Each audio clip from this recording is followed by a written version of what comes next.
for Before the Cape is back for a brand new episode where we're here to talk about another two episodes, X-Ray and Cool. Not to be confused with Cool and X-Ray, although what differences I make. Uh, but yeah, let's dive into these episodes. They were interesting episodes to talk about to say though, or to watch. So let's delve into it, shall we? Welcome to the Dingus Den.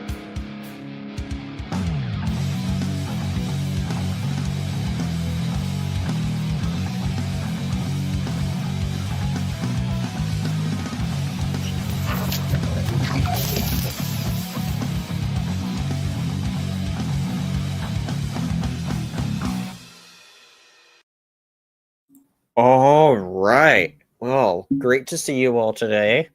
We're going to talk about more Smallville.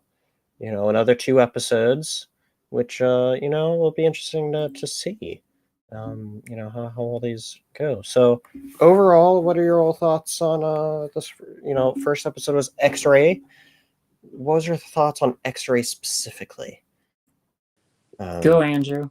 I enjoyed it. I mean, it was another kind of, I don't know if you want to call it villain of the week, but like a one-off. Both of them were very much, villain of the week scenarios. Yeah. It's called Freak of the Week. Freak of the Week. Yeah, that'd be better. Yeah, outside of killing her mom, this Tina girl didn't really do much villain stuff. She kind of got stopped before that. Okay, but she robbed a bank. Oh, that's true. Yeah, framed that's right. someone. Yeah. And she was a bit of a messed up person. Big thing. Yeah. I know she's got like identity obsession. I don't know what the technical term is, but no, good episode overall. I like how Clark is starting to discover more of his powers. Which I think is cool. So yeah, those are kind of just my quick brief thoughts. What about you, Ian?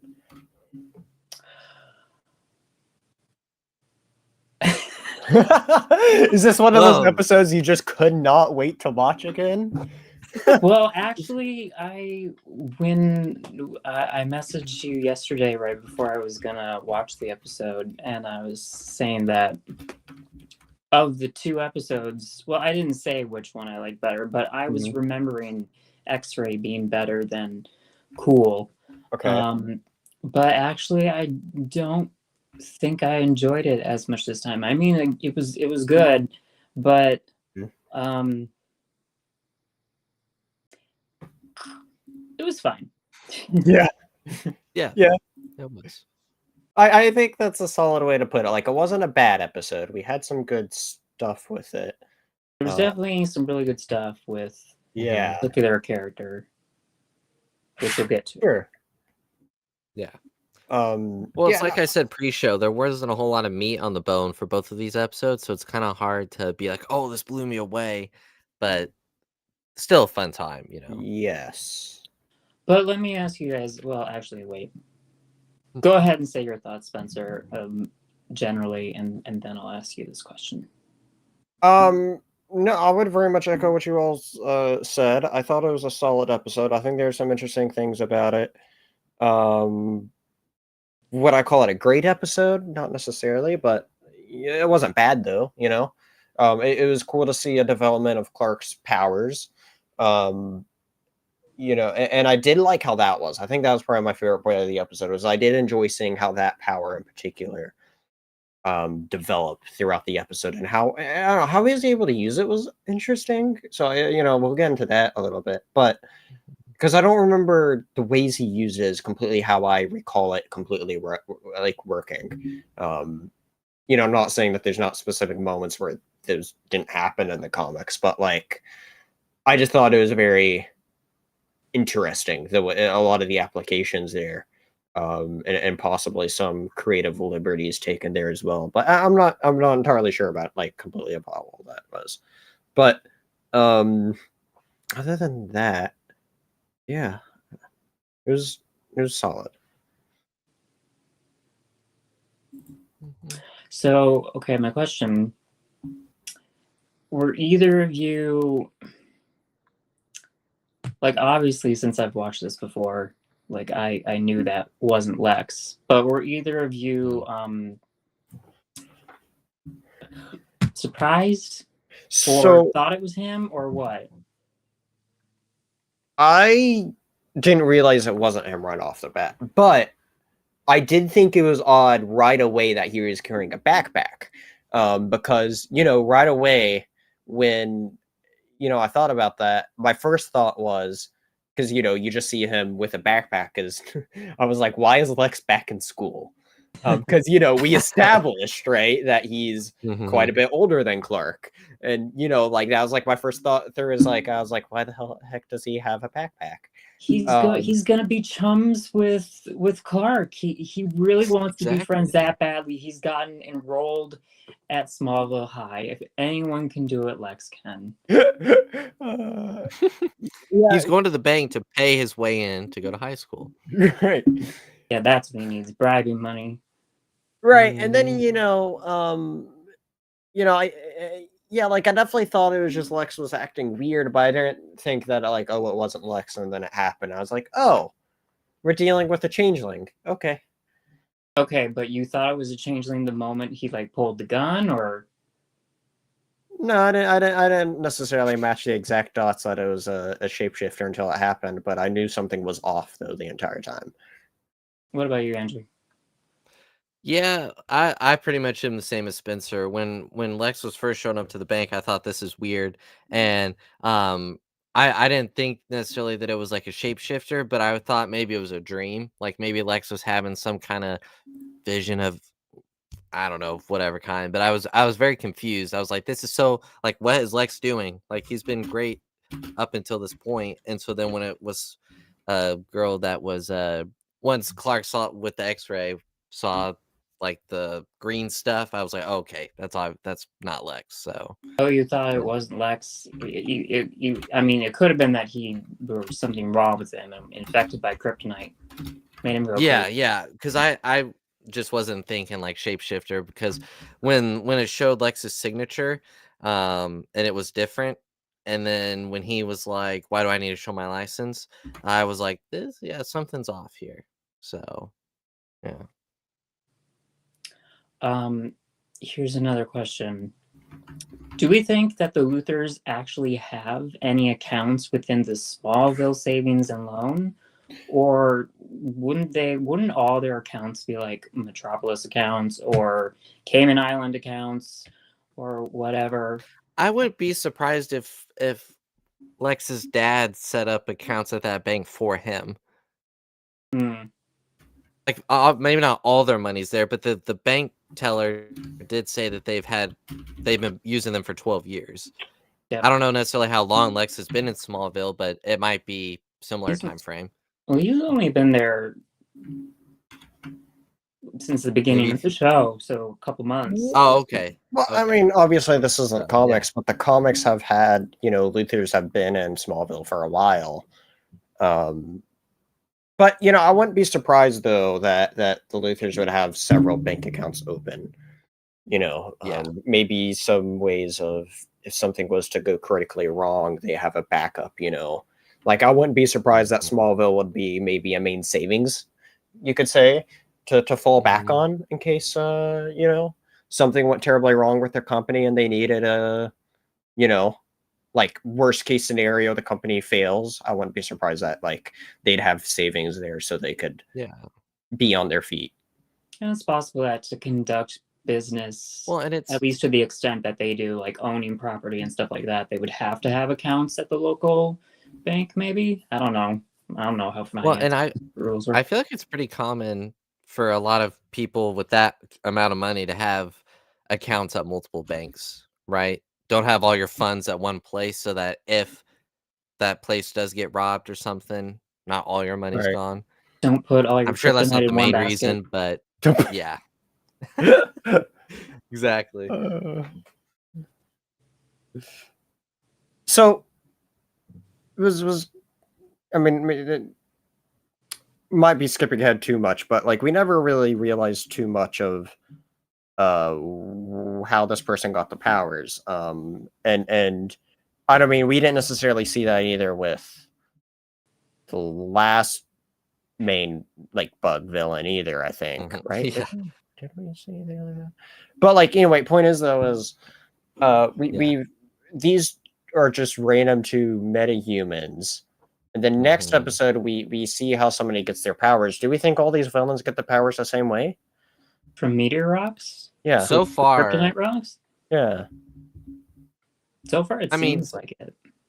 Yeah. yeah, I was gonna say, yeah. Because she, So- like, Tina specifically, she was having all the issues with her bones and stuff as a child. And 12 Mhm. years ago is when she got better. But they did say that they were doing like all these experimental treatments on her. So it's possible that whatever doctors were working on her got a hold of meteor rock Yeah. and like Mhm. used it as part of the treatment. Yeah, because they said something about when they didn't think she'd make it till first grade when she was like 3, and then Clark's like, "Oh, that's when the meteor strikes hit," and so yeah, it's entirely possible they got their hands on some of that stuff. Yeah. But I she's like also like the first person so far that like she obviously knows about her powers and has control over them. And her Mhm. mom knows as well. Like she's had them for quite a while, which everyone else it's been other than the first guy that everyone else it's been very sudden, a very new change, whereas she's lived this long and gotten used to it, and for some Sure. reason it didn't go crazy until now. Mhm. To the point where, I mean, she unintentionally pushes her mom down the flight of stairs. I was like, "That's a pretty," and not, like, graphic, but I was like, "That was, like, the kinda one of the first deaths I think we've had in the show that we've seen And that I dark, can think yeah, of." very dark. Yeah. Yeah. I was definitely surprised by that. I was like, whoa. And I had the thought before she went down the stairs, if her mom was, like, almost dead but not quite dead, that she would've, like, hit her, like, finished the job, you know? But Well, obviously she she obviously broke her neck, cared, you know? and Yeah. then like her actions throughout the rest of the episode seemed very much to be um, fear based. Yeah. Like wanting to completely like first off, it was more about like survival, setting up a future, trying to be like, if anything happens to her, Mhm. then would you guys adopt me? What could I live with you? Mhm. And then when things kept shutting off those avenues for her, she wanted to completely disassociate from herself and take on a Mhm. totally someone else's life, namely Lana's. Because Yeah. Lana's life is perfect. Right. Totally. Mhm. Although even from an outside view, um, I don't think anyone's life could be considered perfect if their parents were crushed by a meteorite when they were 3. Like, there's Yeah, I trauma know, from right? that, and Yeah. even like if you've like grown up with that person, you know that their life isn't perfect. No. Mhm. But is there ever a thing known as a perfect life?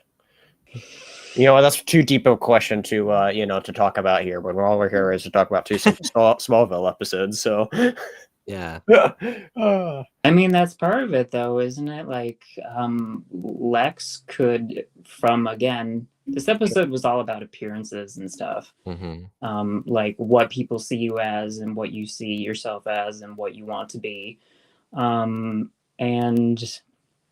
which I did like that. I liked the through line of that and the connection of that with all the other stories. But like, yeah, Lex's life like could look perfect from the outside, Sure. except for the follicle problem. But he pulls it off. But yeah, obviously he has some deep, dark secrets that he's dealing with, and also does some pretty freaky actions to stop the truth from coming out. Yeah. Oh, yeah, with, that reporter guy. Mm-hmm. Yeah. Yeah, I know man. that Lex was starting to lean into the what we know him as He kind of really character there for a bit. was. When he was like, "I can make you disappear, and you're gonna work for me," and all this stuff, I was like, "Dang, Lex." Yeah, it definitely wasn't a Lex centric episode, by at least beyond the beginning part. But like, it was like that part in particular was so good. One of my favorite things about this episode, maybe my favorite thing in this episode. So yeah, that was really cool. But we also got a lot of great cases of seeing Clark develop his X-ray powers. We saw a bunch of different cases of kind of how he used it, which was interesting. Although I realize one of them I'd think about is the next episode. But we do see a bunch of uses of it. What are your all's thoughts on all the different ways that we see Clark's new power? Andrew. Well, I mean, obviously, like when he sees the locker room, I mean, I'd probably do the same thing. So, no, but I thought it was, this is where I really like the Ma and Pa Kent, because he was like they don't treat him like he's a freak when he's like, I got this new power, and I know they love him, but it could be very easy where they're like, oh, you got X-ray vision, that's crazy, but they were encouraging him on how to control it. And even Martha's like, your eyes have muscles, you can control it. And obviously throughout the episode and even into the next one, this one he fully figures out how to control it, when he sees the locker with the money and everything. And yeah, I thought it was really good. It is something though that I was thinking about. Like at first I was like, how do you practice that? I know, yeah.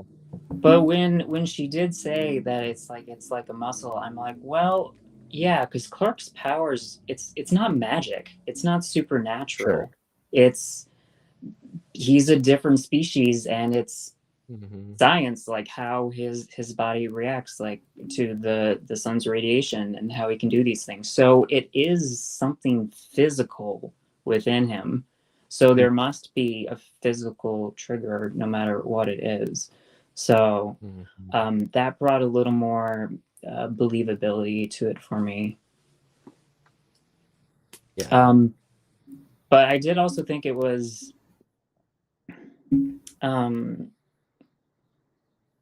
it wasn't exactly like one specific thing, like the X-ray vision. Like we saw several different layers to it.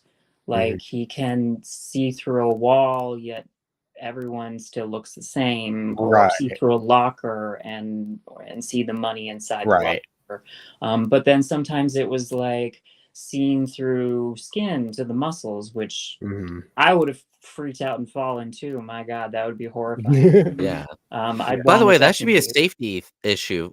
Like a kid could die from falling that high Yeah.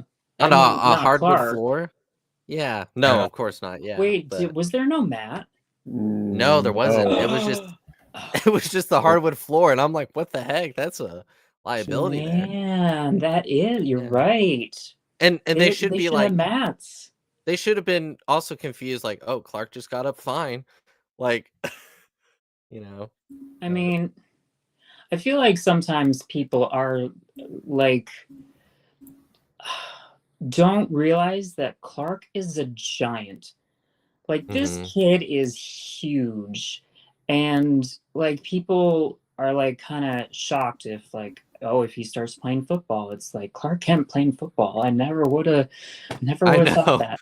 But Yeah. like it happens.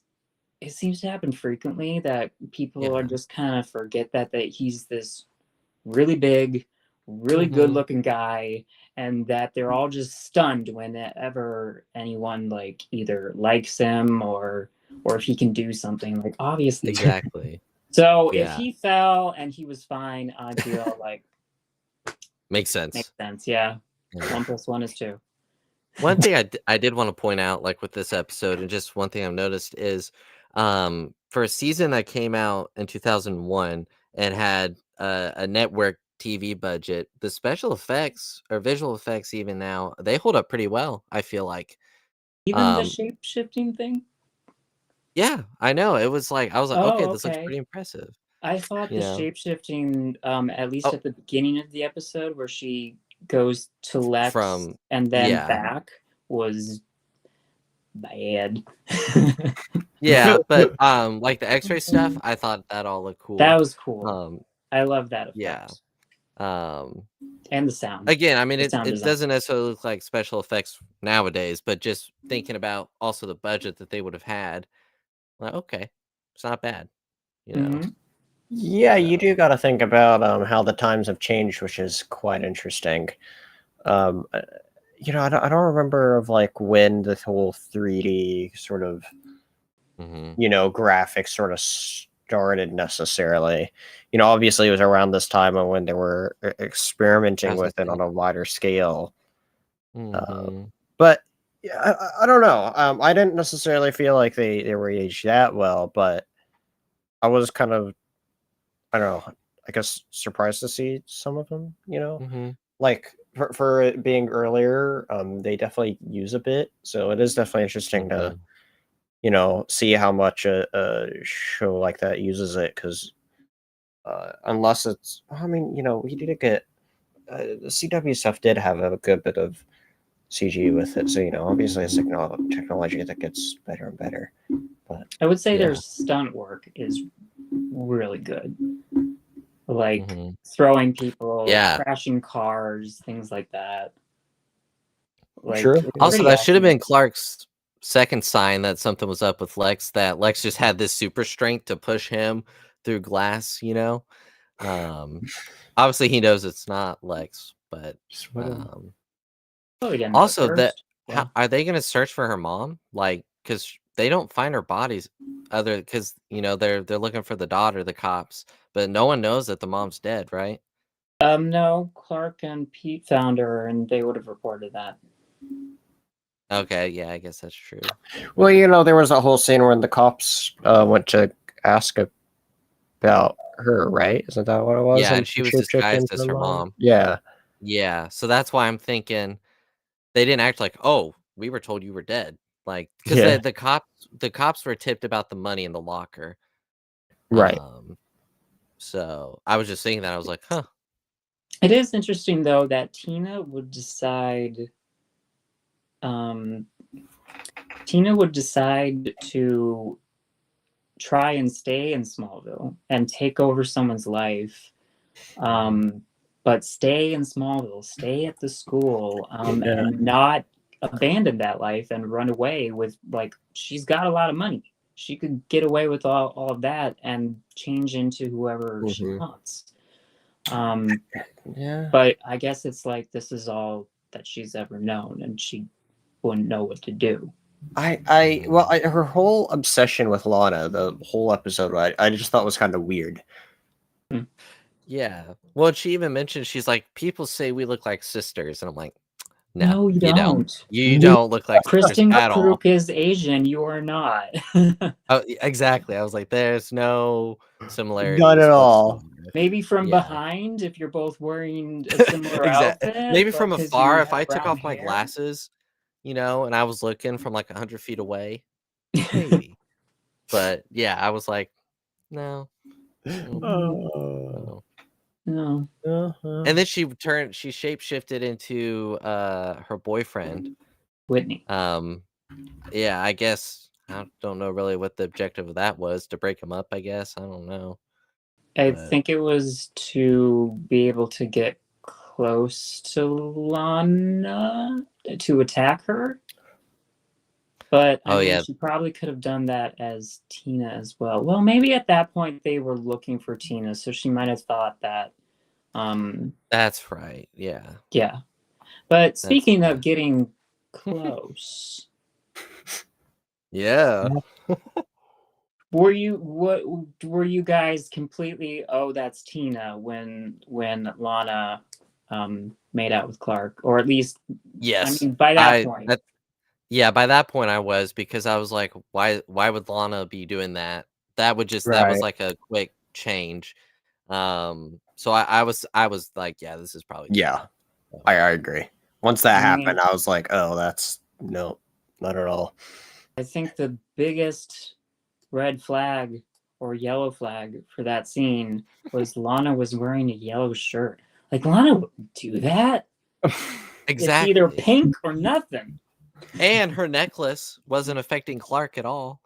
So, Oh yeah, well, because because she got wearing an emerald necklace, but it wasn't kryptonite, and so, but I don't think Clark was necessarily thinking with his brain in that moment, so he wasn't picking up on those details. Poor Clark. Poor Clark. First kiss with Lana isn't even Lana. And it was like, why would she do that? She's like, let me kiss him and then Yeah. push him out the window. She shows up to his house, like front porch. Oh wait, no, that really was Lana when she was there. Yes. Yeah, never mind. Now I'm getting confused. I did find it. One thing I did find interesting though was the history that we did get with Lana's parents. You know, that speech right at the end. You know, but like I thought that was to hear it.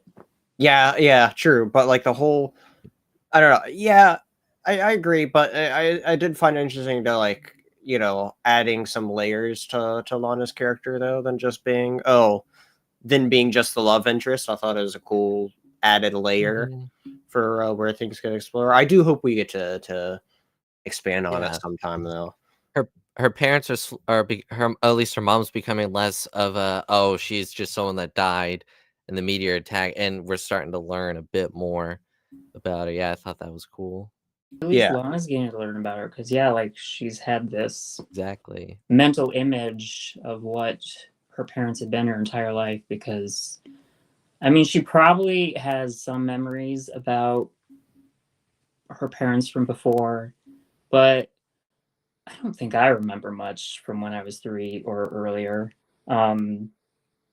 So for her to get to like make this connection with her mom, that she was going through a lot of the same struggles, it's nice to kind of get that connection.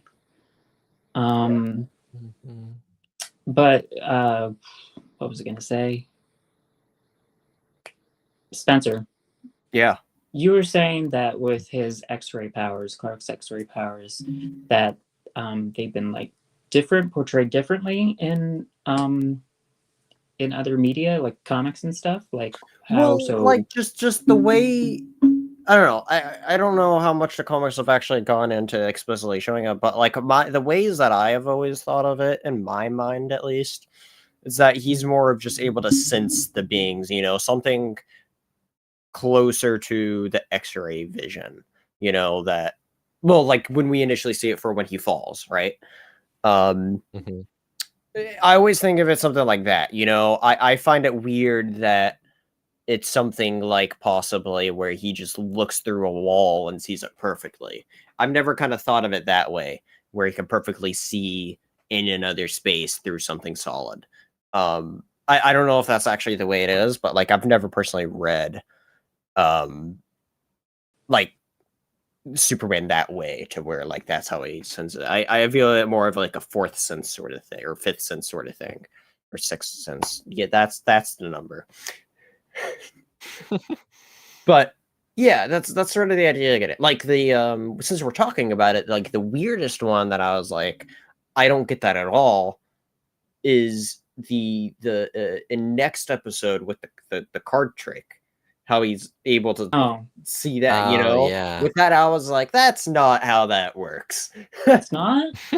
I don't think Spencer pushed up his glasses. I know. I don't know. Just that one in particular was a weird moment where I was like, he shouldn't be able to directly see on the other side. You know what I mean? Like that was kind of, you know. Because if he's seeing through the card, he should just see through the card and not be able to see what's on the other side of the card. That makes sense. Yeah, like I could put aside the you know, him being able to see through a solid surface, you know, and obviously it's easier for us to portray that, you know, as a thing on screen, but just that whole card thing, I was like, that's. But what if it's like he just looks through enough of the card to be able to see the other side? It's like if you have like with the locker, really thin paper, and you can see through the other side for that.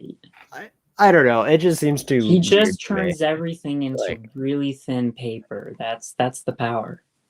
He's like Paper Mario, but not. yeah, I don't know about that one, Chief, but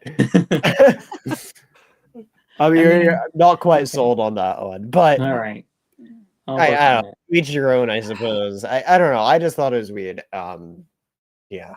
But it was cute. Yeah, it fit the moment. Mhm. Sure.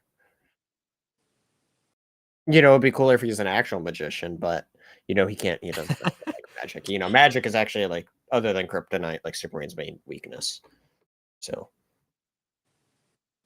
But speaking of like furthering relationships, and dealing with Lana and learning more about her mom, I really enjoyed that it was Chloe that was the one to help Lana.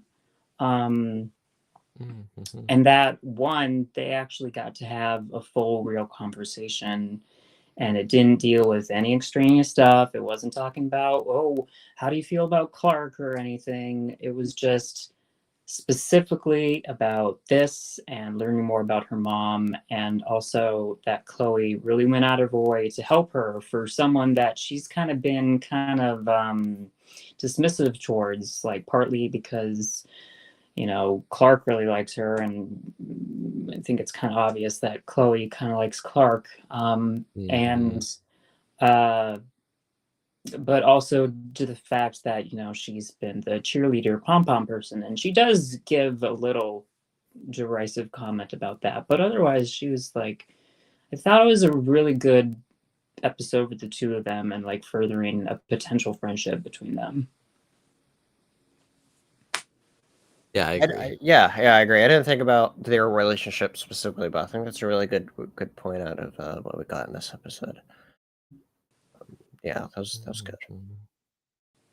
Um, I don't know if I have much else to say about this episode in particular. Does anyone Yeah, I else? think we covered basically everything, or at least the highlights for sure Yeah.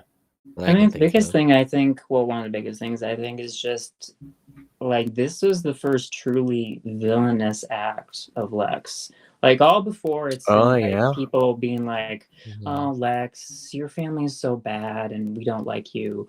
But this was like specifically like this guy comes to him and threatens him with talking about something like things that happened when he was younger, um, and like stuff that was pushed under the rug, and records are sealed, and something that happened at a Club Zero, whatever that was, but it was something that definitely scared Lex. And kind of like, I mean, it's like at the beginning of the episode, he's like pretty much exonerated of being this bad guy that, just committed a robbery. And then he's turning around Yeah. within the episode itself Mhm. and being part of bribery. Um, and then threatening, like he could have just gone to the police or contacted Nixon's bosses and said, your reporter is harassing me. They are getting documents that are supposed to be sealed, so they are breaking laws. Mm-hmm. And like, where is that Mhm. coming from? And like, Mm-hmm. let's start an investigation with that. But it's like, no, he has to take control of the situation, Yeah. and it's not good. Yeah. Like, he could have just said to Nixon, so I looked into the fact that your brother works here. Um, he could get fired and be in a lot of legal trouble, and you could be in legal trouble. Whatever you have on me, maybe you should rethink releasing that, because then there's this. But Mhm. instead, he's like, he uses that, but he prefaces it with, I can literally destroy your life and completely erase you from existence. Mm-hmm. Is Well, Yeah. what I really like about that is, when you think about Lex, he's a very, manipulative person. He's the person that's has his own empire, when you generally think of him, he has all these people that follow him. But how many of them actually kind of willingly follow him? You know, well, other than the money aspect, I guess you could say. But Mhm. you know, I felt it as like, you know, this was him building one of those early foundations of that sort of corrupted sort of business empire that, you know, we know that he'll be at the head of fully someday. And this is just one of those branches of how, you know, when he gets thrown away, it's not always that he's, you know, always meant to be there, you know. You know, it's how he always came back in the early days when Superman was around.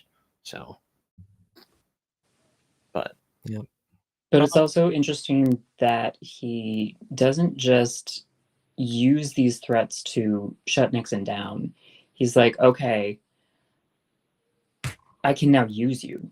yeah, You're exactly. going to 'Cause work that's for what he wants. me, Yeah, Mhm. and I can control you. yeah, So, and he's like putting this guy on this path of researching the car crash. It's like, what could they I potentially thought that find was there? interesting. Yeah. yeah, for sure.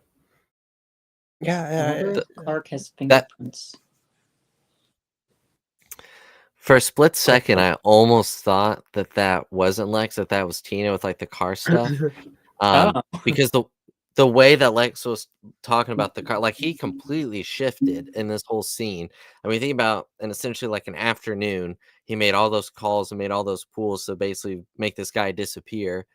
And then he's like, I want to know this, you know, because I just was like, oh, this is like Spencer said, this is kind of a little foundation of who Lex becomes. And I was like, oh, interesting. Like how quickly Lex can flip into it. Like he's yeah. been this yeah, nice guy. And then, and I would be a little peeved too if a reporter was like, hey, I got all this dirt on you illegally. I'd probably be like, what the heck, dude? But Lex is all like, you're gone. You never Yeah. yeah, existed. I mean, I was there's like, other dang, options. Lex. But Yeah. as you said, like how fast he can switch it on, but also switch it off because of Exactly. what leads into the next episode of him being like this paragon of good again, which is an interesting Mhm. contrast. sure.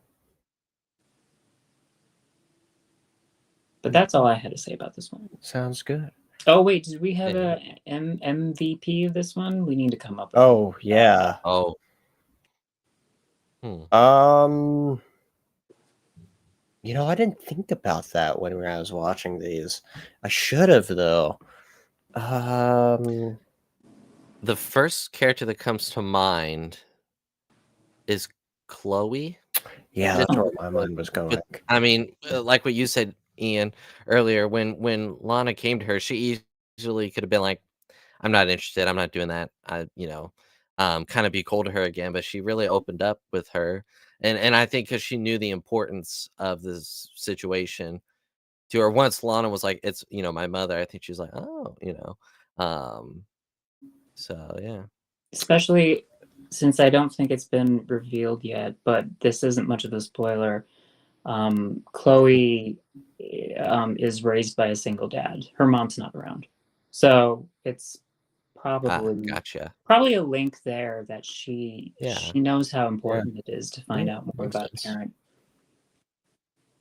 Yeah, that's where my mind started going. And so I would say ditto with what Andrew said. Mhm. I completely forgot about the MVP stuff until Ian Yeah, brought it up, and it's just like, Well, you gotta think on the fly. I know. What Yeah, about your on MVP the though? fly, Superman. Fly. there. I am. Got the fly guy, you know, No, from 2 episodes ago that Ian loved. Anyway, well, who's your MVP? listen to Fly Guy. I would say I'm gonna go with Lex because I just thought that stuff was the most interesting stuff about the episode, the most revelatory about the character, and set up for like potential fallout from this story. Sure. No, his role was definitely short but sweet, but we definitely got some good goodies in here. I Mhm. agree. Yeah. Before we move on to the next episode titled Cool, I do want to shout out to everybody that has stopped by and said hello in the chat. We've got Matthew here at the been here since the beginning, as well as James, Chris, and Bear just popped in saying Smallville talk, eh? Exactly. And also saying haven't thought about that show in years. Well, this is both me and Andrew's first time watching. So, we decided, hey, let's do a show over it. And Ian, good friend of ours who loves the show. So it kind of makes a little bit of an interesting dynamic when two of us is brand new, but love DC stuff. And Ian, who's watched the show. Have you watched the show fully multiple times? I mean, not every episode multiple times, but yes. Like highlights multiple times all the way through. Especially season 7 and 8. Those are my favorites. Okay, we got quite a while to really get there, but yeah. Something I saw earlier, just before we get into the episode, real quick about Smallville. It was a clip from Talkville. Michael Rosenbaum was saying that some outlet put out a list of the top 10 best CW superhero shows. And Smallville did not make the list. And I was like, what? I was like, none of those shows potentially would have existed that soon if it weren't for Smallville. It's the OG. It kicked it off. It's the OG. All those shows came after. But there's not 10. There's not more than 10 superhero shows on the CW. Wait, let's think.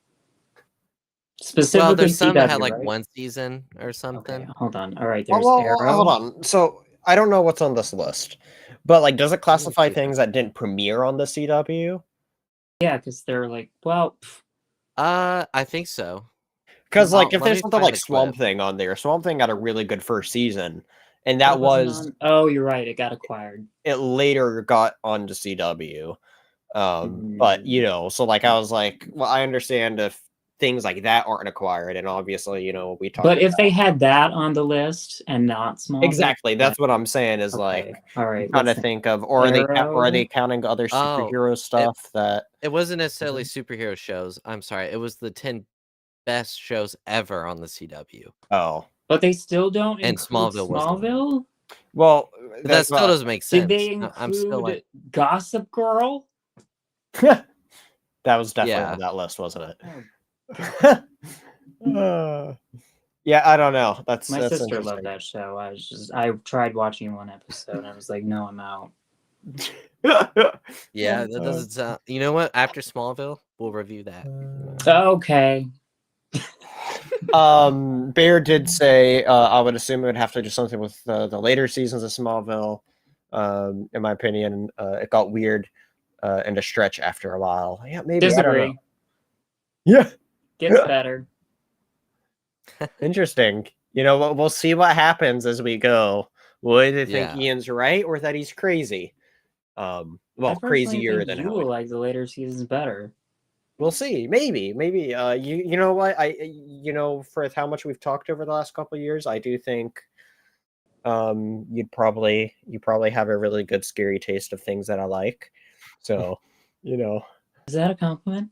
I don't know. I don't. I don't know if no is either. So, but he's like TBD. We'll find out about that. There's some people that I talk to a lot. You being one of them, Ian. Where I think you get a really good grasp on my taste of things. So Spencer has really good horror recommendations. Oh God, we'll get to that at the end. Weird thing. Oh. Who's ever saying, yeah, no, right? Not me, Bear. Yes, yeah. I was reading a Superman comic. I think it was today. And I had to stop reading it. I was like, this is so stupid. But I know Spencer would love it. There you go. So I do think I know you. That's funny. Which run was it? It's the Superman main run from the Rebirth era. The Tomasi Superman? I can't stand it. I'm like, wow. How many? What issue number was it? 12, I think. Oh, I don't own it. Okay, I own the first 5 or 6. I I mean, just think right. that Action Comics is doing a fantabulous job of writing Superman for that era. But once you switch over to the main run, I think you would like it. See, that's the thing is I hear. I mean, I have heard things about all of across the board about Tomasi's run. Yeah, Bear's saying here it's so stupid, so Spencer will love it. It's just I hate it, but I know that it's the type of thing that Spencer would love, and which I appreciate and value him, but I hate it. Oh boy, we're gonna get a bunch of this tomorrow as well. Well, not that I love Yeah. it, but there's gonna be a lot of Spencer bashing tomorrow. You know Oh, what? Since we're talking about it, I feel like might as well mid-show plug here for what we're referencing here. There you go. Tomorrow, I don't know if we're gonna be live or if it's gonna be recorded again. It'll be But- live. Cam got access back. Oh, okay. So it'll be live. We're gonna be talking about Winnie the Pooh, Blood and Honey on Cam and Focus. oh my god! Yeah, And I haven't watched it yet. I'm watching it tomorrow. But I've heard it is great. It is. Spencer No, even said it's one of the best horror movies he's ever seen. That is definitely How not dare what I they. said, but Leave Winnie the Pooh alone. it is quite the movie that I may or may not have watched shortly before us going live here. And yeah, we're in for quite a wild ride tomorrow night. I'm kind of excited about that. Thank you to for talk not about inviting that. me. Because I knew you would not be part of it. Mm-mm. The week after, we're going to be talking about National Treasure, though. So Yeah, both. We're I gonna do love the double National feature. Treasure. See, that was my recommendation. I said I love these movies. I said we gotta Oh, talk about them. Man. hold on. And- The thing was, yes, it's the Pooh horror movie, Bear. No. The conversation was they were like, "Hey, we should find a bad movie to watch." And I've heard about this Winnie the Pooh movie that I've heard it's horrible, but I was like, I wanted to see it. So I was like, guys, we should watch this. And I was like really excited about it. And so Cam was like, okay, sure, we'll watch that since it's free on Tubi. And so here we are, where Cam said in the chat, what did he say? He said something. He said a few things about the movie ahead of time, which is really funny. You said this was legitimately one of the most despicably painful horror movies I've ever sat through. Tomorrow's going to be a doozy of a stream. Cannot wait for it. He also said, what was the thing? Oh, he said, I truly effing hating that. Watch that damn movie. Next time Spencer recommends me something, I'm just going to plug my ears. So, yeah. Wait a minute. Wait. Andrew, was Mhm. your because they were saying we should watch a bad movie? Was your recommendation for the bad movie National Treasure? No, that was Okay, good. beforehand. Okay. Yeah, no, good. I love National Treasure. All right. Um, Otherwise, we but would then have had a we fight. like. Oh yeah, no, I would never. I even like the sequel. I know not a lot of people like It's the sequel, good. but I was gonna say I enjoy it. But then we were like, we haven't done a bad movie in a while, and so we were like, all right, we gotta find one. So I found that Like, one rather quickly and was excited. Which I think is why Cam picked it, is he hasn't seen me, perk up over something that much in a while. But we did, speaking of Cam, and while we're plugging things, definitely check out yesterday's Comic Club that was released, which Cam was on, where we talked about Agent Venom, which that was really good. And you can also easily find the link to his channel down in the comments there as well. So I did give that a listen. That was a good episode. thank you. Here's a question: which character from Smallville would you like to see bonded with Venom? Smallville specifically. Yeah. Since like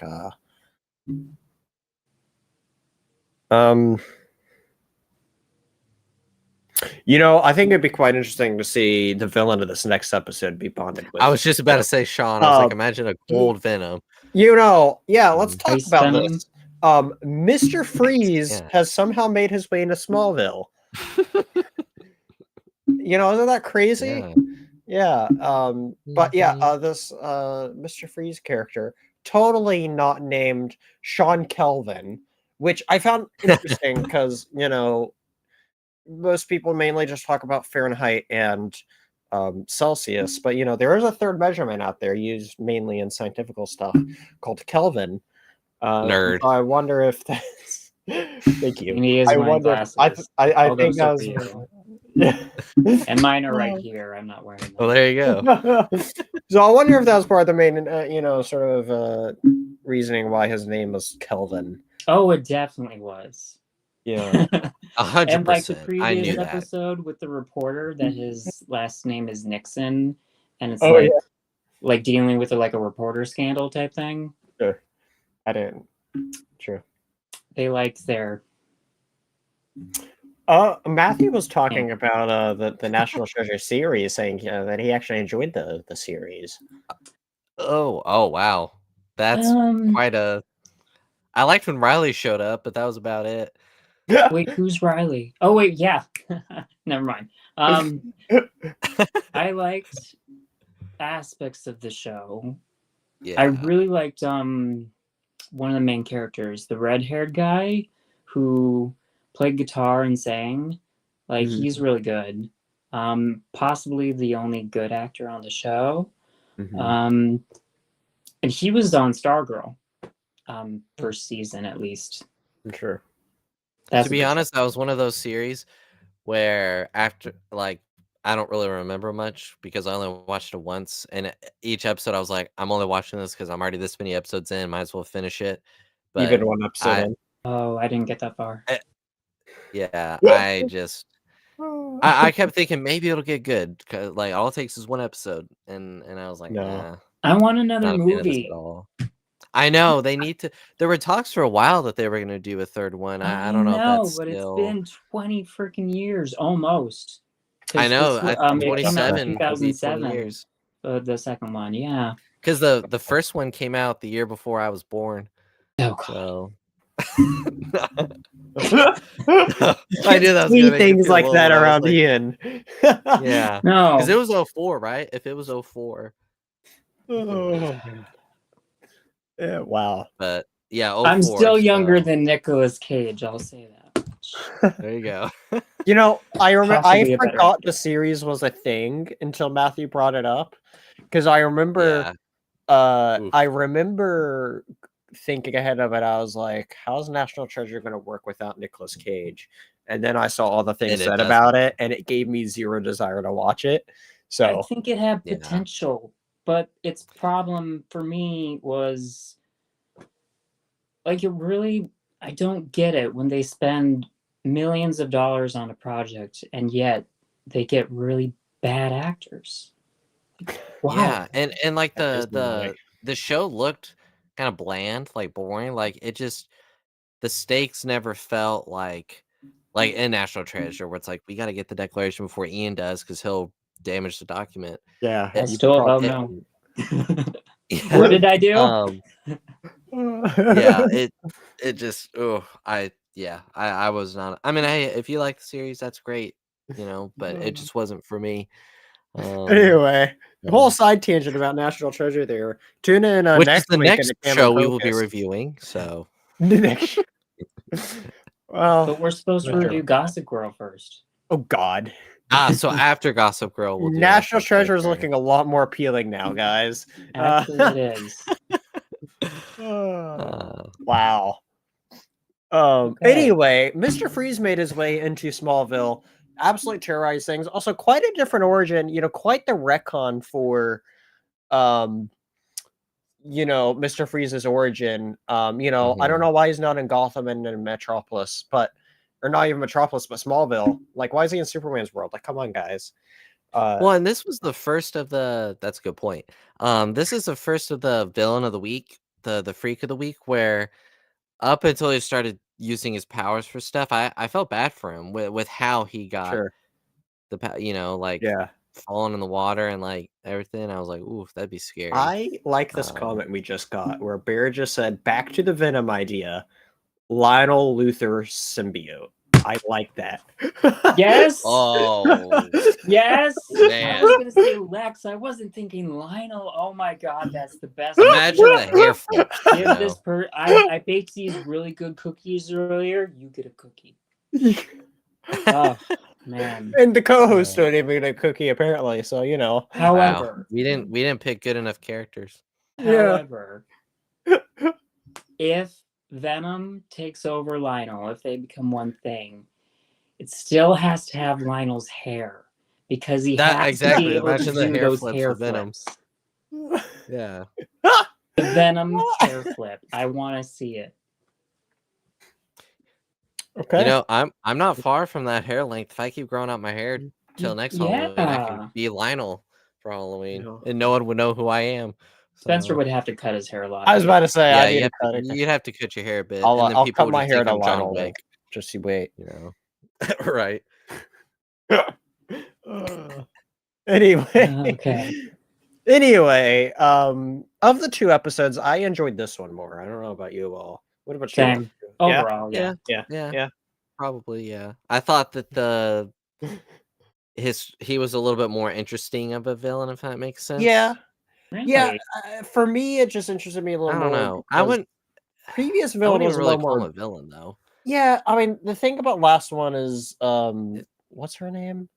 Tina. Tina. Tina was very drama-y Weird. based in some ways, and she had this whole motivation with Lana, and it was like, Very I ungrateful don't know why too. you Like, cared, just, and yeah.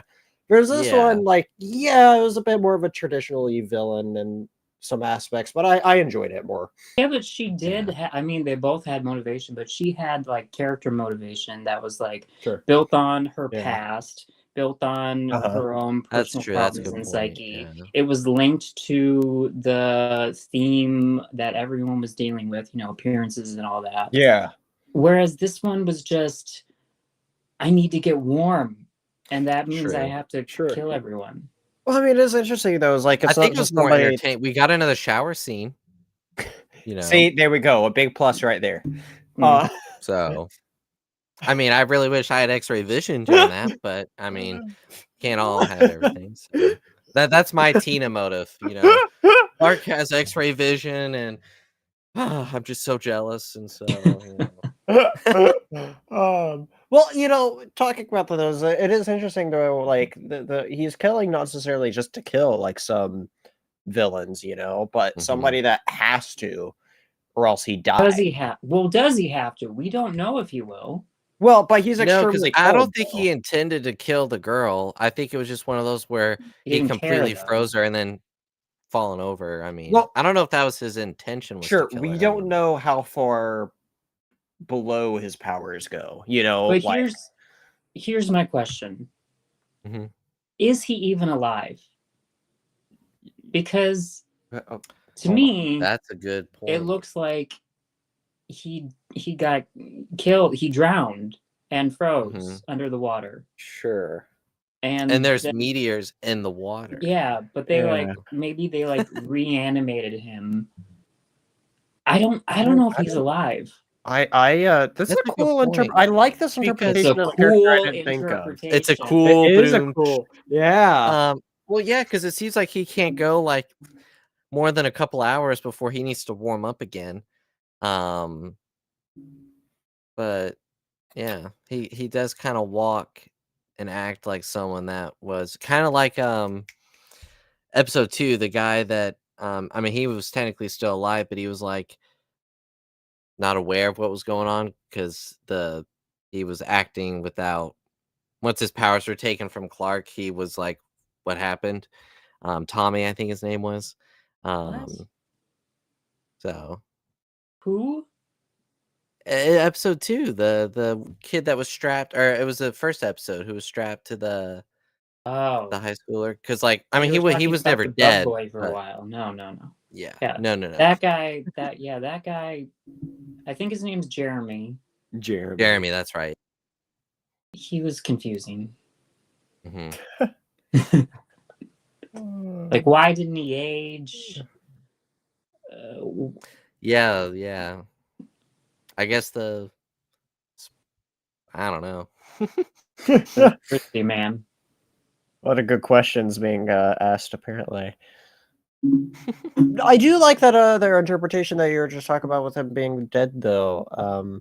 Because I never once thought that during the episode, but I can definitely see that being a possibility, and I appreciate this episode more as Was it a Mr. Freeze villain, or was it somebody that's actually just dead? Who knows? And is Because just acting on like the purest basic instincts that like a reanimated body might have, like Sure. without any morals at all. Well, I was looking at it, which was really interesting. The whole time is like, oh, this guy's literally just Mr. Freeze because, he's cold and he's using this cold power to keep himself alive. Obviously, Mr. Freeze later learns how to keep himself alive via his suit, but like this person doesn't quite have that access to technology, so he's just like, let's absorb the power. And so I don't know. I thought it was interesting to just see that sort of, I don't know, like, with that interpretation of like he needs it to live is how I was watching it. I don't know. I thought that made for an interesting, good villain. Villain of the week per se. And speaking of his power, it's like, well, two things. One, it's not a very good power. Like being able to change into other people, being able to, even the bug boy, like he was able to like jump around and stuff. And not die, because if you start, if you quote unquote die, you turn into 1,000 bugs. yes. Or like the fire guy, like this was like, oh, I have to absorb absorb to be able to be warm, and like that it just turns people to ice. Like it's not really that great. I mean, if you wanted to kill people, like if you wanted to. Well, I was, because I couldn't really characterize him as like a villain, but maybe like a freak, because also like his motivation with his powers, because sometimes he'll touch someone and they're like, with the nurse lady, she's like, oh, I'm cold, and but she was fine, and then others he touched and they just completely freeze, like the girl. It's very like roguish from like the original X-Men movies. Like the first one in particular, in some ways. I don't know. Kind of like sap life energy. Yeah. And maybe he learns how to control it more throughout the episode, and that's why he's able to like completely freeze someone or something. If only Mr. Freeze had his freeze gun, Exactly. Well, this guy doesn't have a freeze gun, he has freeze lips. Yeah. Who needs a gun when you have lips? But speaking of his power, let's talk about the science of it. As much as we can talk about science on a show where hold on, you just called me a nerd for mentioning the Kelvin part, nerd. All right. Oh no, that's right. You're right. Sorry. Who called you a nerd? I don't know. Embrace the nerdity. Sorry, never mind. Go on. That was me. It was. Yeah. Andrew's the mean one. I'm the nice one. The only other person on the show that could have done it. So. Okay. So. Freezing fire, is that possible? Like to have it still have like physical form. Like he froze the campfire, and which, speaking of, those kids left trash everywhere and left the campfire burning. Like you think that at least one of those kids would have some semblance of sense. Freezing fire is a common myth, so no. I was gonna say I didn't think so. Okay, but also, what if though, because he like, okay, let's talk about Kelvin. Like 0 Kelvin, absolute 0. Like if you could extract something like lower something to the temperature of absolute 0, because like I feel like you can extinguish fire, but there would still be like, like the gases and stuff.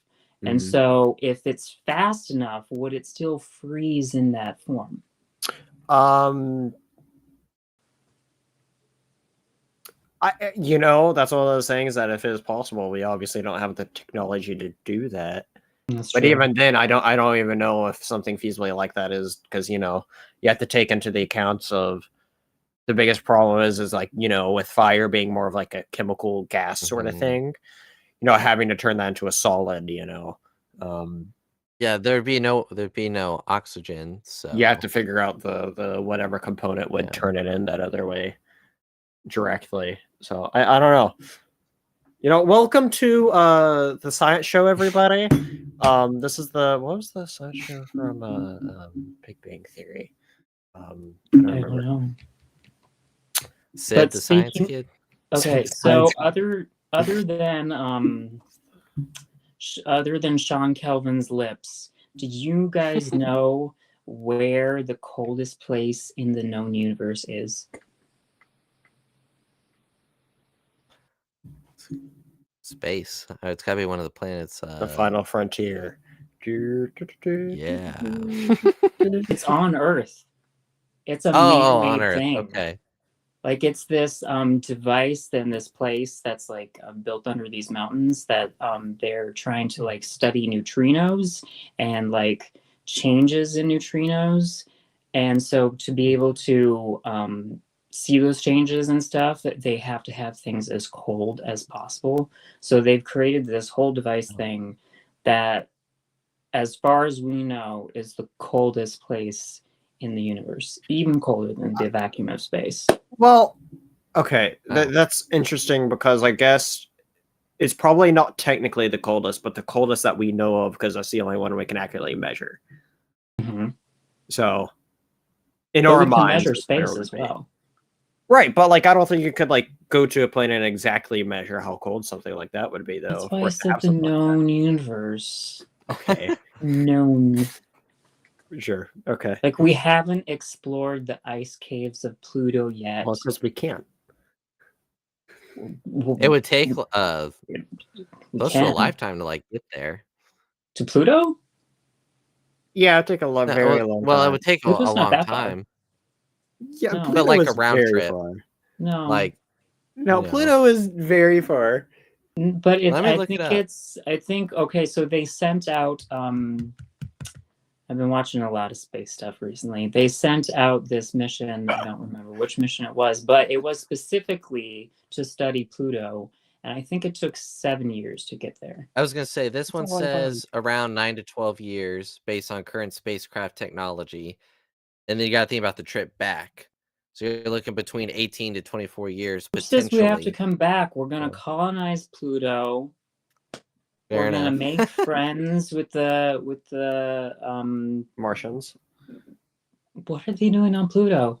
I don't guess know. they Also, abandoned it's so far from the Mars. sun, you would freeze. Oh, You'd there'll have be to have some kind of suit. ice monsters there. No. See, I would drain the solar radiation from Clark There periodically, you go. and it would keep me toasty. Bears here saying who wants to freeze their ass off in a Pluto ice cave in 70 years? Certainly not me. I would rather go Yeah, the no, I'm other way. content here. Like, I'm Yeah, I don't know. yeah. People live in Antarctica, man. Like, well, that's true. You know, I think it'd be cool to say that you visited the 7 continents, but that's the one I have zero desire to visit. should at we all. take a shot every time we say cool? Right. Well, I don't have anything near me All other right. than third of this quarter of this sweet tea, so close Sweet enough. tea. I suppose. You know what's funny though? Speaking of cool, even though we have Sean Calvin here, Kelvin? not Calvin, whatever, Calvin. He almost felt like a subplot for the episode, like not even like the main thing that we were following. Because So what was the main maybe it was plot? just interest. Maybe it was more interest for me because like with Lex and talking with the Kents and everything, and of course then he shows up, but. I feel like we don't see a whole lot. We have a lot of quick scenes with Sean, but up until the build up at the end. So maybe that was why for me it was more of like Sure.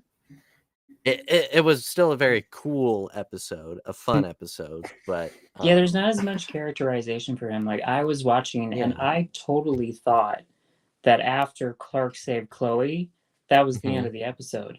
But it kept going for like another 15 minutes. I was like, wow, this is long. And then where do we think? What do we think happens with him? Because when Clark throws him into the water and obviously it freezes over, eventually that water will unfreeze, right? Or will it stay frozen forever because he's there? So then when Lex gets suspicious when it's like summer and the water's still frozen over, like No, I think that Lex will, kind of like use it as a tourist attraction.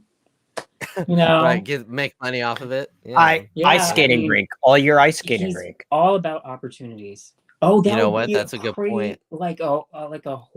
this would be perfect around Halloween, like a horror ice skating rink. Yeah, and then And so, someone like, just you're sees skating Sean along, and floating, then like, ah!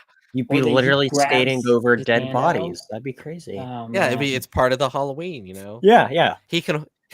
Alex just says he can hold his breath for a really long time, you know. Yeah. But that's the thing. Okay, so that's the thing. I'm wondering, is he alive? Because Yeah. like if he doesn't get what he needs, will he like officially die, or is he Mhm. just like in a frozen state? And if it is like absolute zero, then like cryogenics, you know, like maybe he would still like live forever that way. Forever. I don't know why you do that. Sorry. Yeah. I just really like I that guess that's Kiss one of those song. things that I guess we just won't find out, or if we Yeah, do, who it's knows? We won't live for a long enough while. to know, you know? It would have been neat, like on your theory, Ian, if like Clark had used his X-ray vision and there was like no heartbeat, then we would be like, yeah, okay, he's dead, and then maybe Clark could be like, yeah, sayonara. Well, I do feel like So this and the previous episode, yet there wasn't Mhm. like there wasn't really a resolution with the villains. Like all the Yeah, it previous just kind of ends. episodes, like the first guy, Jeremy, sometimes known as Tony or Timmy or Tom, whatever you said. We'll just forget that. We'll just forget about Well, it. forget is the key thing. He got he couldn't remember. He's like, Yeah. where am I? Everyone else has gotten killed, like Yeah. smashed by a thingy, setting themselves on fire. But Tina got knocked unconscious, and it's like, okay, what happened to Tina? Like, Yeah. did she go to jail? And what happens to Right. this guy? See, that was exactly what I thought. Because even though I still enjoyed the episode, when Clark hits him into like it was a short fight, and I know the episode was getting runtime and stuff, but yeah, it was kind of like okay, like I guess that's why, especially with his character with Sean specifically, I was just kind of like, I mean, that was cool, but I mean, there wasn't really a whole lot to him outside of him going around and freezing people. Take Like, a shot of your sweet tea there, Spencer. I mean, it was still cool, and Do it again, I Spencer. did that on purpose. So, I thought it was funny. When it looked like he was going down his list of like ex-girlfriends or something, calling him up like, we were really good together, like let's get back together. And the girl was like, no. I was like, good for you, It But then is Chloe weird, is still though. obsessed with him for some Well, reason. because he's Yeah. hot, except he's not. He's That's cool. fair. She does say that. Yeah. What was I gonna say? Shoot. Okay, yeah. That's so not cool. Why he would Dang it. specifically go after these people when he literally could just freeze anyone, steal from anyone. Like, why go to this effort of Yeah. like trying? I guess it might be to like get someone alone, but Yeah, it'd be a lot easier to just, I guess. Yeah, just walk down the street and Exactly. That's what I thought. Is like he was gonna start just like taking over and like freezing all these people, but no, he like targets people. So I don't know. Yeah, it was very creepy at first of who he was targeting. But yeah. We did get a bunch of good stuff with you mentioned earlier. I want to go back to the Lex thing. Because Lex, we got to see a bunch of great manipulation with Lex here in some way, Yeah. Especially on with multiple Clark, fronts. Multiple fronts. Yeah. Which was interesting to see. Say there's obviously the whole family side, but the one that stood out to me was just he's continuing to be a great friend to Clark and gave him free tickets to go see Radiohead. And that's the biggest tragedy of this was that we didn't get to see Radiohead. I was like, oh, cool. We can go see Radiohead. Oh, no, we don't get to go see Radiohead. That Jessica girl just had to go and get killed. Like, what the heck? Yeah. Well, thank goodness Lana decided her conversation with Clark was going so well that she's like, let's turn on the TV. I know. Right. It was after the magic trick. She was like, "Ooh, Yeah. Yeah. I mean, like Clark's first line to her, like they get in the limo, and the first thing he does is like accuse her of like avoidance tactics, and it's like, Oh boy. smooth Clark, and I think he did look like he's like, oh god, that was stupid. Why did I say that? You But know, he brought it back around. Sean really is the worst villain since he did rob us of a Radiohead concert. So Yeah. yeah, that's so not cool of him. Like, what the heck?" yeah, we could have gone to go see Radiohead, but no. Instead, apparently there's this whole thing that goes on where we have to like stop the villain and all that. So Mhm. Yeah. But back to what you were saying about Lex, like if you just took this episode by itself, like Lex totally looks like a good guy here. Like Mm-hmm. oh like yeah, you're kind of like, what's wrong with you, Jonathan? Why are you such a jerk?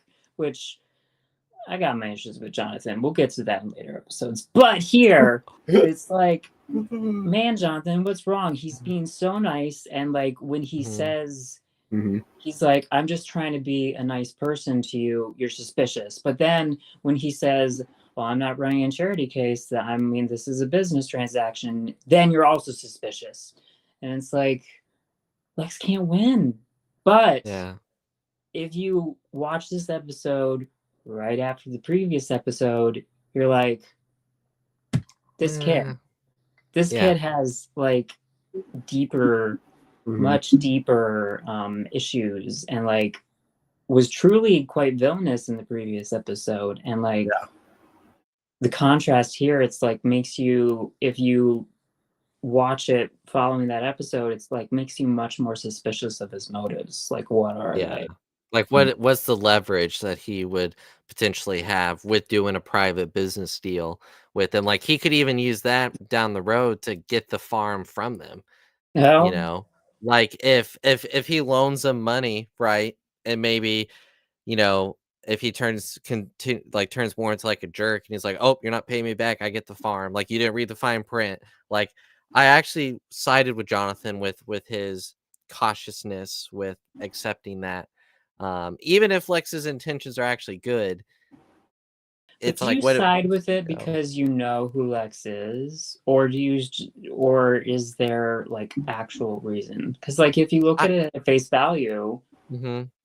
does Jonathan really have a right to be suspicious, or is he just I judging think yes and someone's no. son for the actions of the father?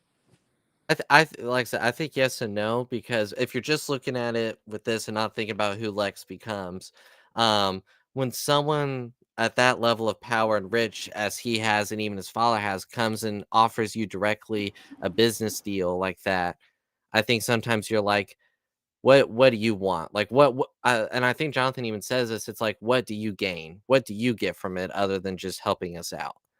You know? Um, so and I think a little bit of that too is just who Jonathan is as a character, you know. But then I think I almost thought he was going to change his mind when he found out about his dad, that he got help from the Mm, government when he was all like, my dad was like, deal with your own problems. I for a split second I was like, oh, okay, maybe Jonathan will change his mind. So but we'll nope. see. He's Yeah. like, No. I'm gonna get another loan from the bank because I can trust the bank. Hmm. Which even then it's like, Jonathan, I don't know about that, buddy. That interest is not going to be fun down the road. So But I mean, it's like Lex also has good reasons. He's like, your son saved my life. yeah, Like, I want to Yeah. like repay this. I Like, genuinely don't think that Lex has bad intentions at this time. I don't know. But down the road, he could. Like if they did the deal now, you know. So I don't know. Like, But let's look at it again of yeah. like, okay, a few episodes ago, like when he was like with Clark, like, take this necklace, give it to Lana, and you'll win her. And like, not as to be nice, but as a power play. Like, Mhm. is this all strategy for him? Especially because if he truly thinks, like, I know in the previous episodes I've been relating like his experience with Clark to being like a spiritual or religious thing, like something that means something much grander to him than just that this kid saved me. So if it's like, if this is all to somehow gain Clark, like he is trying to win him the girl of his dreams, he's trying to help his family, and he explicitly says that you're potentially throwing away Clark's future. I want to help you, like, cement Clark's future success. Like, is it just to, like, he thinks this kid, something about him is really important, and he wants to, as we've said, have control of that, and like ingratiate himself so far into this that he has power? It wouldn't surprise me if that's his thinking. I mean, even if I try to forget who he becomes, um, looking at this strictly as a business perspective, I really think he's looking at what kind of leverage can he get out of it personally, like what, because that's really what he could gain from it, and maybe he's also looking at the land, like if he's able to get the land from them, he can get rid of all the buildings and use the land to open up a new business site of some kind down the road. Mhm. And so, but again, it is hard because I have to not think about who Lex becomes and who he is right now.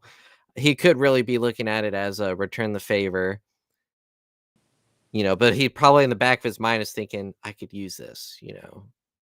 But if we, yeah, even if we do forget like who Lex becomes, Mhm. like if we just look at what they've shown us so far, and especially the fact that he's been raised by someone who has told him to look for opportunities with everything, look for an advantage, Mhm. look for ways to gain power. Like, that would seep into your head so much that he might not even realize that he's doing it this way, that he has ulterior motives. Like, they're there, but he is not fully Mhm. cognizant of them. They could develop as the deal, time um, goes on. That's a good point. Yeah. So, Do you Yeah. have any thoughts, Spencer? We kind of. No, I definitely think it's cool, that we got a bit more Lex.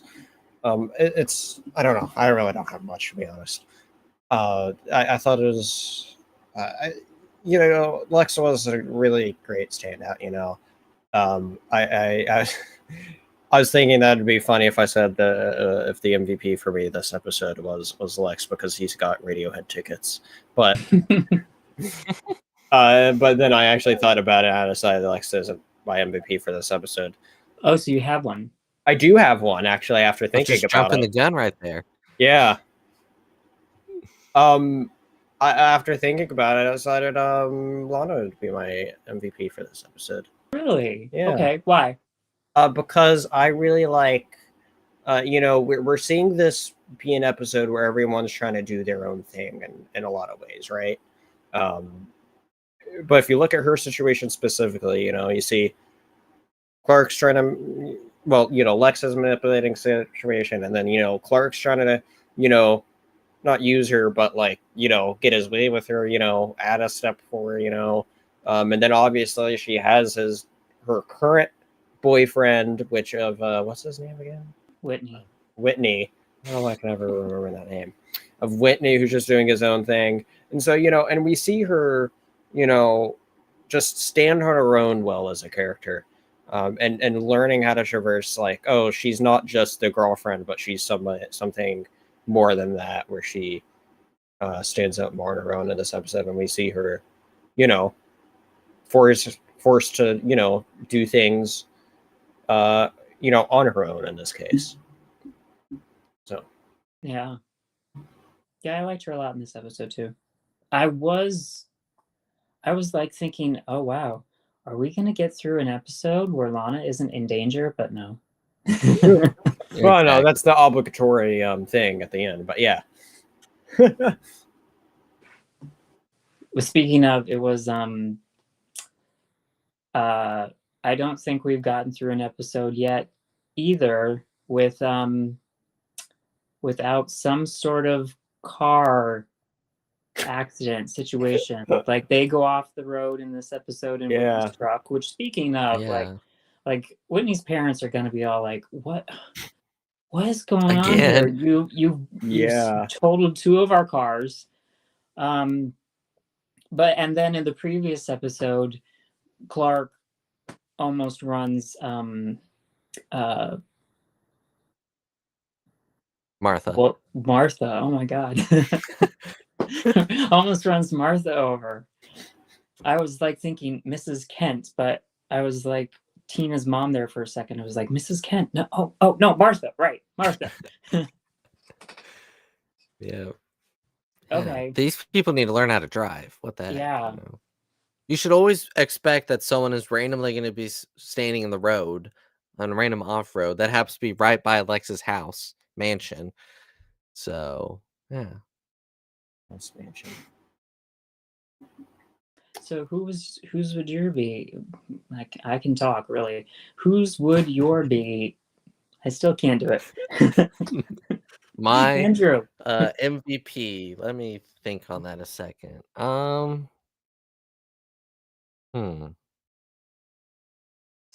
That's a good one. I mean, Spencer took the good choice. Yeah, no repeats. Yeah, I know. That's the tough part. That's why it's always important to go first, because then you can take the good one. Gosh.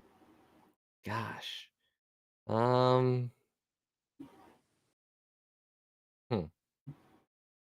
not necessarily just because what he's doing is good, but I'll go with Clark just because he was trying to make everything still work out.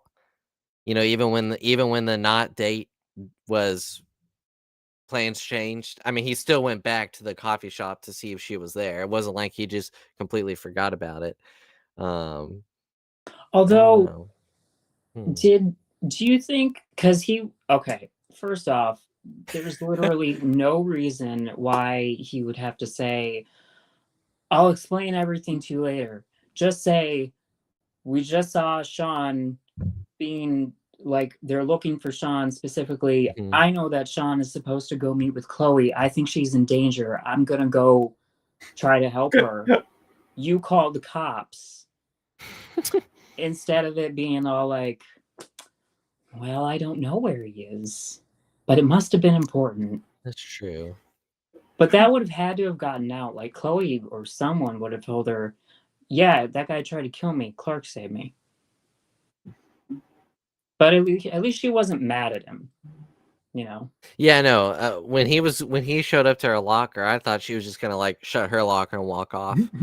But no, she's still Yeah. That's tough because sometimes with these episodes, I feel like there's like just one like MVP, and then you got to try to like convince yourself like, maybe that person or. I mean, you don't have to. You can repeat, and I think it's easy. You can always go with Clark because he literally is the one who's saving everyone's lives. True, exactly. If it makes it easier for you, Andrew, you can have Lana, and I'll just say Lex because he got the Radiohead ticket. No, Lex was cool this episode. Yeah. Then go with Lex. I'll go with Lex. Spencer said no, Lana, and so. I know. I'll go with Lex. Poor Clark. Good. Clark. Lex has good taste in music for getting Radiohead tickets. So, man, you know what you just did to Clark? You just left him standing in the hallway to his sad song playing because you were like, "Oh, I'll choose Clark," but wait, no, Lex. It's like Clark can't win. Poor guy. Although Lex has a good point. Clark could win with you. Is Clark your MVP? No. See, Clark. Although Lex has really good dating advice when he said that Lana isn't married. He said Whitney's just an obstacle. Like, there you go, he's Lex. Not completely wrong. Like, yeah, I may have stolen I was gonna say one, but it might be more. Well, or maybe 3 people. Do you want Doesn't that matter. information out? We're not talking about me. We're talking about who are we talking about? Actually, we are about to go to Like the you plug. Yeah. with your All right. MVP for Ian's this got to episode. pass. All right. Oh right. You gotta do I some do have digging. an MVP, but I'll tell you why Clark isn't mine. And it's 2 Because you reasons. want to leave him standing, yeah. I mean, okay, it's 3 reasons. Because I like seeing Clark sad is one of them. I mean, speaking of, Tom Welling does a great job at looking dejected and sad. Like he pulls it off. Mhm. Okay, reason the first that it doesn't go to Clark is because he's 15 years old. I know it looks like he's in his early 20s, but he's not. He's 15 years old, and he goes to his parents and he says, I'm going to a Radiohead concert in Metropolis. Blah, blah, blah, blah, blah, blah, blah. Oh, it's okay that I go, right? Like, really? Like, Yeah. when you And guys Jonathan's just like, yeah, sure. when you guys were 15, could you just say, this is what I'm doing? And your Listen, parents, if you have I'm the 20 tickets, and I still can't do that. no Radiohead concerts for you. You have to stand in a hallway looking sad now. Yep, that's what I'm gonna do right after this. oh, that's No, fun. I mean, if I told my mom, if I came home and told my mom, hey, I've got tickets to a concert, see you later, like, no, she would be like, where'd you get them from? Who'd you get them from? Why'd they give them to you? Da da da da da. You're not going. It's at night. It's dangerous. Da da da da. I'm like, okay, I don't even want to go now. You know, no. What about you, Spencer? Would your like was back your mom then, like when I was 15? Yeah. You come in and Um, say, I'm going to a concert in the big city yonder. listen, if Bye. I had the ticket and a mode of transportation, I would have been. They probably would have been okay with it. You know, don't want that money to go to waste. Now, was it before I got into rock music? I don't know. I don't know if I would have actually cared for him back then, though, because I may have been. Although when I was 15, that was during the pandemic, so I wouldn't have really been able to go anywhere even if I wanted to. So, I mean, that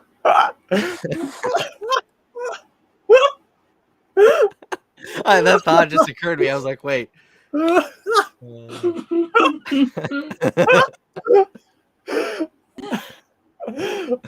my God. That's a good one. Okay. Fine.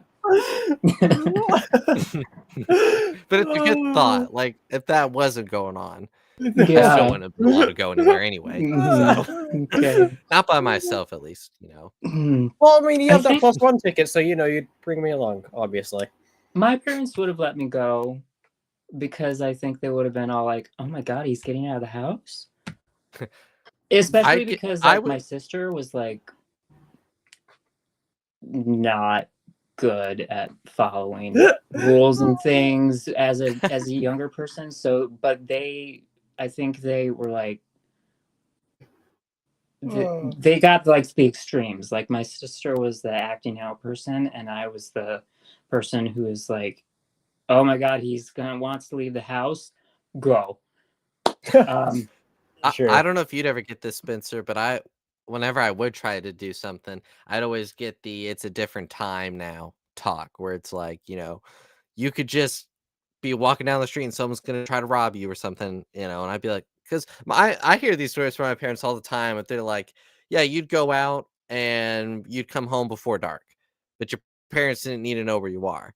Now it's, and you know, that's fine. It's, I'm not saying my parents are bad for that, you know. I've but, never really like, gotten that just because I live in a situation where, or lived in a situation where it's like never really leaving without them ever, just because where we are with being in a little more of a rural area where it's like, I don't necessarily, I mean, yeah, like I don't live in a typical But sort if of you neighborhood had a setting where you limo just go on. taking If I had a limo, you know, that'd be amazing. I would love that so Also, much. Because my parents would let me go, but they would have to drive me because I didn't. I didn't That's fair. drive. And Yeah. if I said I was going on a not date, they'd be like, you know, who is she? You know, and I'd be like, Yeah, just yeah. friends, you know. My Then dad I'd would get the not whole, let you know, that go whatever. at all. I thought that was kind of cool though. That Martha was like, "Isn't she dating Whitney?" And she's like, "She's not married, Mom." And she's like, "Ooh." Yeah, she's like, ooh. Yeah. Okay, but second reason. Okay, so that was the first reason. Like Clark being like, "Oh, I'm in charge here," you know. Also, maybe I have more. Clark can like do crazy math in his head. What is Oh this yeah, when they were superpower? going through, yeah. Like a good thing? X-ray vision, super strength. Who cares? You can do math that easily. I mean, that's good things to happen. Although that is kind of weird though, because like we never really think of Superman being a, you know, brainiac, smart sort of character like that. Yeah, he's not Mhm. Batman. Yeah. Right? Not Batman. Yeah. I mean, obviously, you know, the physics are important for him because you know he needs to know exactly, you know, when to jump at that perfect, you know, strength so he can start flying and everything. But you know, other Does than he? that, He understands the physics. well, you know, he has to, you know, do the math so he can do all that. You know, obviously, Does he? that's obviously why he needs to quick math. Hmm. Because originally, the interpretation of Superman wasn't necessarily that he could fly, but it was just large jumps that makes him look like he can fly. I do know that like when the Flash like runs up a building to try to like save somebody, like he has to like figure out mathematically how fast he needs to be going to be able to grab them out of the air and like not, you know. So he Yeah. needs Clark. Yeah. Chris is saying he can always read fast. Yeah. Maybe. Can he? Yeah. Maybe. But if he can read fast, doesn't that mean like he can like process information like really fast? Maybe that's it. Maybe like he hears these numbers come in and he like super speeds the equation in his head. Like because like when he know. super speeds, it's like everything else is frozen. So maybe when he kind of gets that far off look for a second, he's Mhm. actually super speeding in his mind. Maybe. Certainly possible. It, Yeah. it really is like- possible. He's like writing out the calculation on a chalkboard in his head. It's like, okay, I got this. And it just seems like it took him. Yeah. When actually it took him a really long time. Possible. Yeah. Super thought. Super speed thoughts. His This is my new favorite superpower. yeah. Yeah. Okay, but the I wish second I had it. reason, That wasn't your second reason? no. The second reason why Clark doesn't win my MVP is he gets to the truck that has crashed, that Whitney and Lana crashed. He gets to the truck. He can obviously see through the windshield from his perspective that no one's in there. But he has to open the door and look in like, are they here? Are they here? Don't Where even are they? need X-ray. I mean, Are they you under know the what? seats? He had to do that so that in case someone was like in between the seats, someone then couldn't say you didn't open the door. You know. No, No. But he doesn't have to open the door. He can just look at the Well, car. that's true. Yeah. Yeah, no, I you're feel like 100% right. varies dramatically between being like super smart, can just throw out those mathematic equations just like that, and being so stupid. You know, So they that's why, book smart versus street smart, you know? yeah, So definitely not street smart. anyway, so who is your MVP then? Since My obviously it's not MVP, Clark. because it's not Clark. He's So we spent 10 standing minutes talking he's- about why it's not Clark. Hey, Just had to let us talking know. about people knowing each other, you know this about me. Yes. My MVP for the episode is Martha, because she is the only one in the Kent family with a good head on her shoulders who recognizes when they're having problems and need to find a solution. Here is an opportunity. Let's go hear them out. It doesn't matter if we say yes or no. Let's just go listen. Let's use our ears. Let's not be stubborn as bolts. So, Martha. Exactly. Also, I was super speeding my thoughts there. It just looked like I wasn't. Also,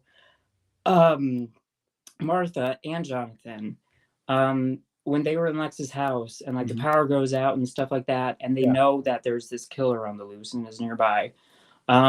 Like Lex has all these people that could be going and checking the gate or checking the generator, but like they like jump to action. They're like, we're gonna do this. And he's like, no way, you don't have to do that. I got hot chocolate over here getting cold. It's got whipped cream. See, we should have And had he's some. like, no man, I got this. I would have taken the hot chocolate, but you know, 100%. Yeah. Knowing Lex, it could be poisoned. I know he would never poison me. Lex would love Yeah, me. but it's still hot chocolate, so yeah. Lex Yeah, exactly. would envy you. Your hair. Exactly. Like all your hair. Maybe that. Okay, so he would give you hot chocolate. He would buy you a pickup truck. He'd give you Radiohead tickets with a limo. All to try to ingratiate you into get himself ingratiated into your life. So that one night during a sleepover that you've invited him over to, because you're best buds now, he will shave your head and steal your hair. You know what? As long as I get compensated, I'm okay with this. You're okay with this? And I would also need a wig, but you know, you can't rock the bald look. You would be the new Lex Luthor. Actually, give me a suit. Maybe. Who knows? Might have convinced me there. I don't know. Before we get out of here, Bear saying Bear in quotations, saying in quotations, Superman saying, I never need to open doors. I either punch them open or burn them down with my own eyes. Right. Yeah. Well, exactly. He can't burn things down with his own eyes yet. Not yet. We're getting there. Speaking of, yeah, he hasn't discovered that yet. Speaking of, if he could, like, if he had the Bernie eyes, could he like indefinitely save Sean's life? Like, he wouldn't have to kill anyone then. Like, he could just I'll be like, hey, Clark, hit me up. And he's like, and there's yet another reason, the fourth reason to why that's not Ian's MVP. Because he's enabling a murderer? Well, because they didn't have the ability to keep him alive. Because he hadn't discovered that power yet. Yeah. Well, if we go back to the previous episode, Clark gets another problem. Because he, like, instead of, like, lifting that tomb thing that Lana was trapped in, instead of just lifting the lid off, he's like, no, let me punch directly through it and rain rocks down onto her face. Yeah. That's exactly coming from here, saying hot chocolate, Radiohead tickets, and a rich friend paying for all this. I chance the poisoning and a head shave. Exactly. Oh. Okay, well, now I know how to get close to all of you.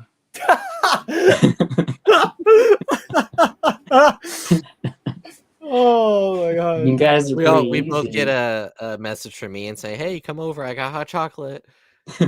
You sold me right there.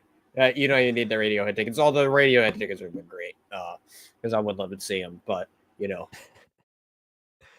Oh man. Oh man.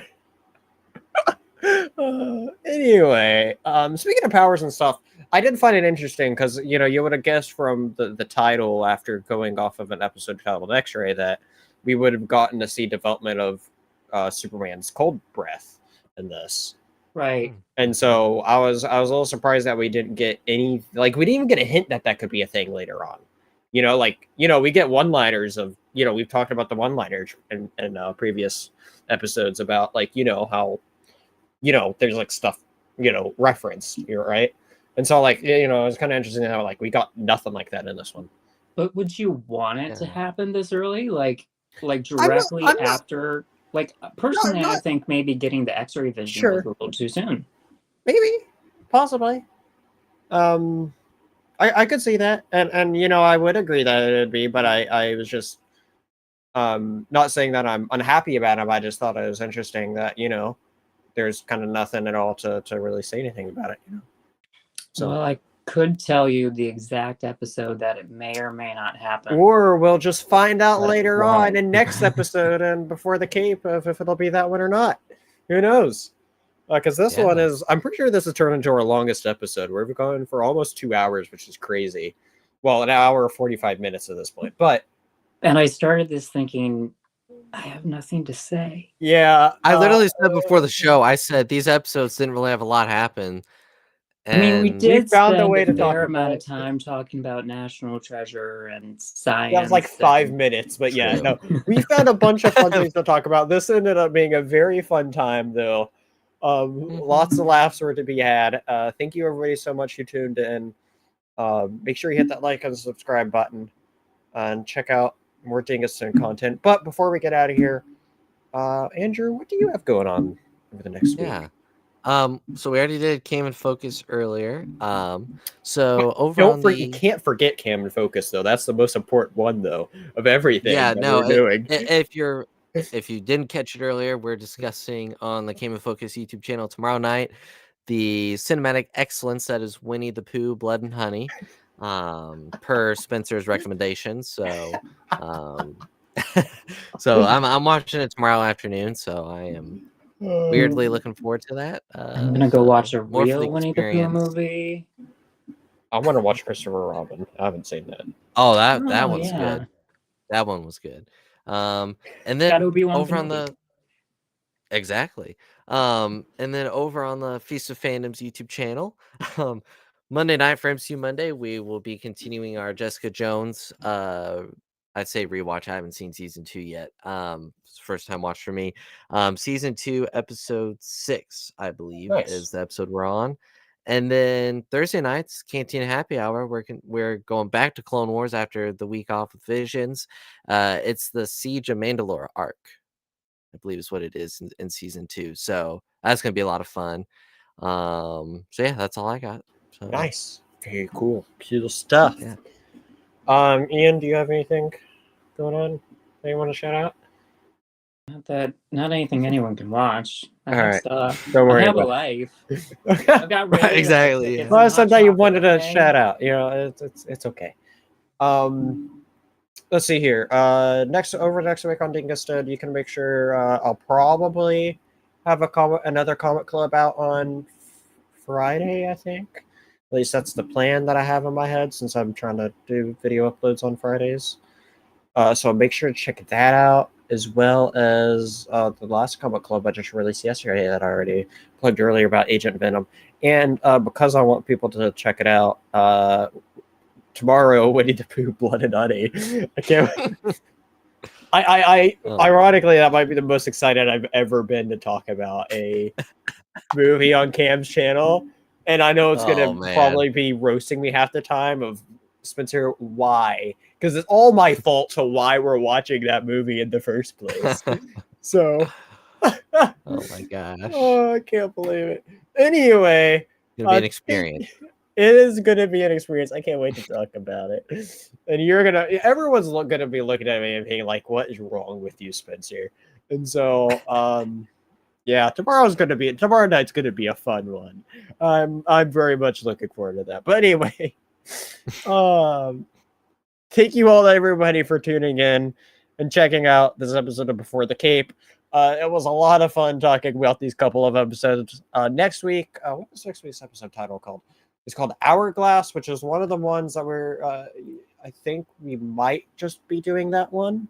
So we'll see. Stay tuned on if that's the case or not. But at the very least, we'll be talking about Hourglass next week. So, and without further ado, I think that's it. Thank you, everybody, for tuning in. I'll see you all later. Bye. Next time here in the Dingus Den. Bye.